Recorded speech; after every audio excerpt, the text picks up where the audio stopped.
Hello दोस्तों, कैसे हैं आप सब। चैनल पर नए तो चैनल को सब्सक्राइब करें और वीडियो को लाइक करें। तो चले वीडियो को शुरू करते हैं। एपिसोड के शुरुआत में हम एसन सिक एल्डर को देखते हैं, जो कि यहाँ पर टिमन कप को रोकने की कोशिश कर रहा होता है, लेकिन इस चीज में उसकी हालत काफी ज्यादा खराब हो जाता है क्योंकि वहाँ पर एक छोटा सा ब्लास्ट होता है, जिसकी वजह से एनसिड का एल्डर दूर जाकर गिर जाता है।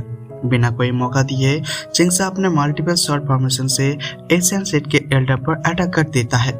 ये देखकर एशियन सेट का एल्डर अपने सामने प्रोटेक्टिव बैरियर बनाने की कोशिश करता है, लेकिन चिंगसा के यहाँ पर सारे शॉट्स काफी ज्यादा पावरफुल होता है, जिनको एक एक करके एशियन सेट एल्डर को लगने लगता है।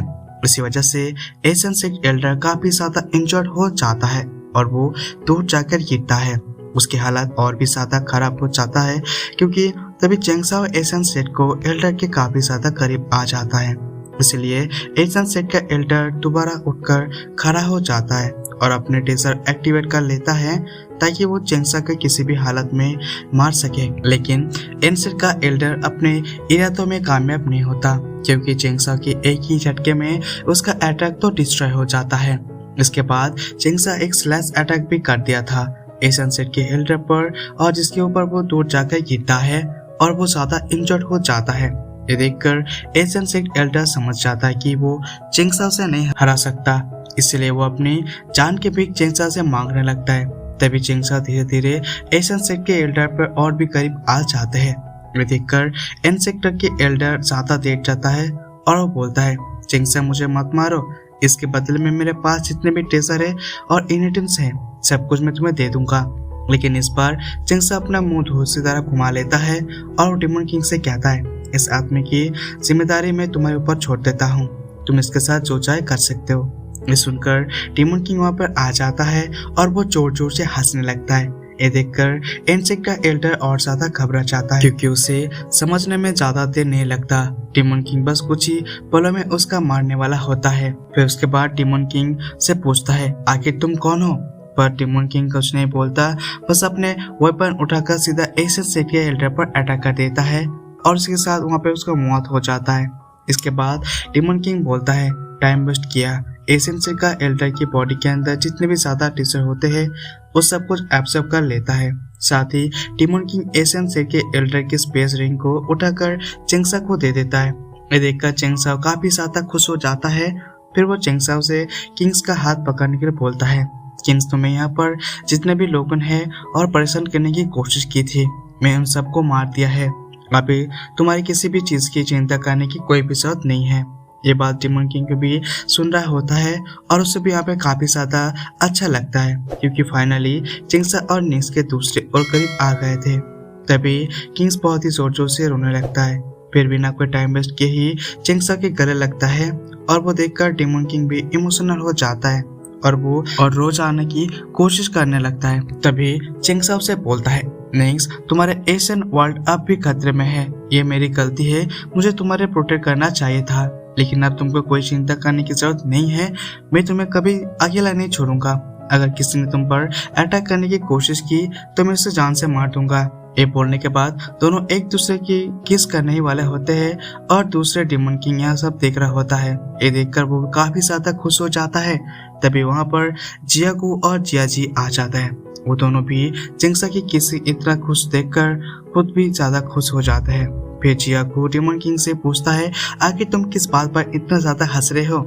इस पर डेमन किंग जियागू से साइड करते हुए बोलता है, मैं तुम्हें लोगों का बताना इम्पोर्टेंट नहीं समझता हूँ क्योंकि तुम दोनों एक छोटे छोटे पैरासाइट्स हो। ये सुनकर वो गुस्सा हो जाता है और बोलता है, अपने काम से काम रखना चाहिए। इस पर जियागू थोड़ा सा गुस्सा आ जाता है और बोलता है, डेमन किंग तुम मुझे यहाँ पर एक छोटा सा पैरासाइट कहा था, तो तुम्हें देख सकते हो कि ये छोटा सा पैरासाइट इस जगह पर क्या कर सकता है। ये बोलने के बाद वो अपनी सारे पैरासाइट बुला लेता है और ये दोनों यहाँ पर कई ज्यादा जोर से बहुत ही बात करने लगता है, जिसकी वजह से निस थोड़ा सा शर्मा जाता है।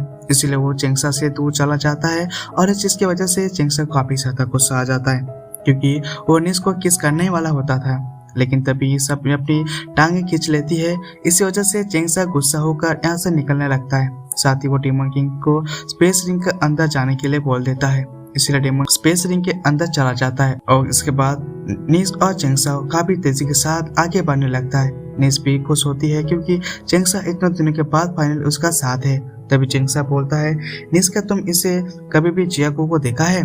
अगर हाँ तो मैं तुम्हें मुझसे इस चीज के बारे में बता सकती हो। साथ ही निस क्या तुम्हें काले कपड़े में पेशी एल्डर को देखा है जिसमें मार्क्स लगा हो? इस पर किस बोलता है, चिंगसा तुम्हें तो मेरे लॉ इन्फॉर्मेशन का हाल के बारे में बहुत ही करना चाहिए, क्योंकि तुम्हें जो कुछ भी बोल रहे हो वो सब चीजों में इन सभी मैच नहीं करता।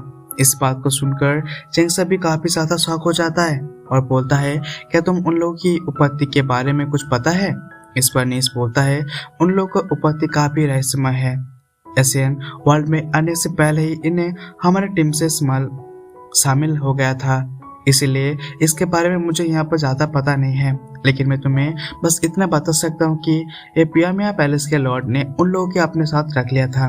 ये सुनकर चिंगसा अपने मन में सोचने लगता है, जैसे कि चियाको ने मुझे बताया था, अब मैं कंफर्म होने के लोगों की संबोधन पियामिया पैलेस में ही होना चाहिए, इसलिए अब मुझे बिना कोई टाइम वेस्ट किए ही आगे बढ़ना चाहिए, क्योंकि मुझे लगता है कि ये लोगों का समाधान संगम जैसे भी हो सकता है। ये बोलकर चिंगसा और किसी काफी तेजी के साथ इस आगे की ओर बढ़ने लगता है। दूसरी तरफ हम जियाजा और जियाको को देखते हैं, जो कि यहाँ पर स्पिरिचुअल एनर्जी को अपने बॉडी में एब्सॉर्ब कर रहे होते हैं और इस चीज में उन दोनों काफी ज्यादा मजा आ रहा होता है।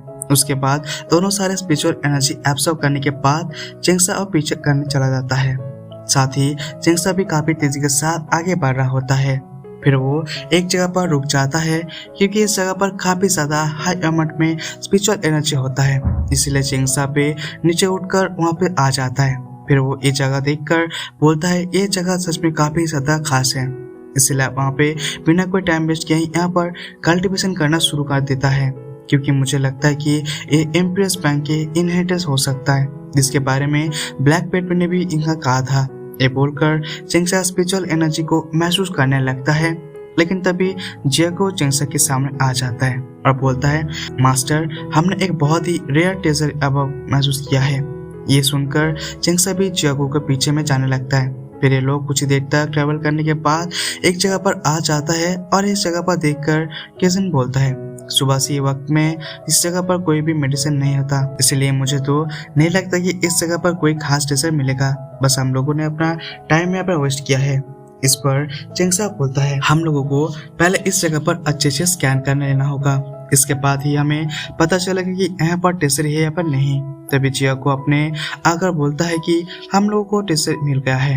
ये बोलने के बाद इतने भी प्रेशर होते हैं वो सब जिया के झूठ के हुए बहुत ही ज्यादा तेजी के साथ एब्सॉर्ब करना शुरू कर देता है। इन सब चीजों को दूर से चिंगसा किन्स देख रहे होते हैं, क्योंकि जितने भी पैरासाइट वहाँ पे उन्होंने काफी ज्यादा स्पिरिचुअल एनर्जी अपने अंदर एब्सॉर्ब कर लिया होता है, इसलिए कुछ ही देर में उस जगह पर जितना भी ब्लैक कलर का स्मोक था वो सब वहाँ पर उस जगह पर काफी तेज से रोशनी निकलता है, जिसके देखकर चिंगसा भी काफी शॉक हो जाता है, क्योंकि चिंगसा को सामने एक काफी रेयर ट्रेजर होता है जो हमें नहीं दिखाया जाता। और इसी के साथ ही हमारा एपिसोड यहाँ पे खत्म हो जाता है। अगर वीडियो को अच्छा लगता है कमेंट पर जरूर बताना, चैनल पर नहीं तो सब्सक्राइब करके बेल आइकन को प्रेस कर देना। तो चलिए मिलते हैं अगले वीडियो पे।